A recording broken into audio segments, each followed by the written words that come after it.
ప్రభుత్వం చేతిలో కీలు బొమ్మలుగా ఇవాళ పోలీసులు మారిండ్రు అనటానికి నిదర్శనమే జూబ్లీ హిల్స్ పోలీసులు వాళ్ళు నమోదు చేసినటువంటి ఒక తప్పుడు కేసు.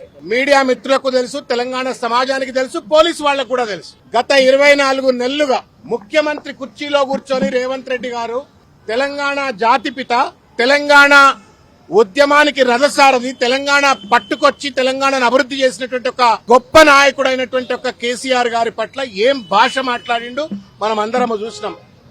లాగులలో తొండలేస్తా, బట్టలిప్పి కొడతా, ఊరి తీస్తా, రోడ్ల మీద రాళ్లతో కొడతా, ఇష్టం వచ్చినట్టుగా ఏది పడితే అది అధికారిక సమావేశాలలో, అధికారిక పత్రికా సమావేశాలలో ముఖ్యమంత్రి హోదాలో కూర్చొని మాట్లాడితే దానిపైన మేమే కంప్లైంట్ చేసినాం.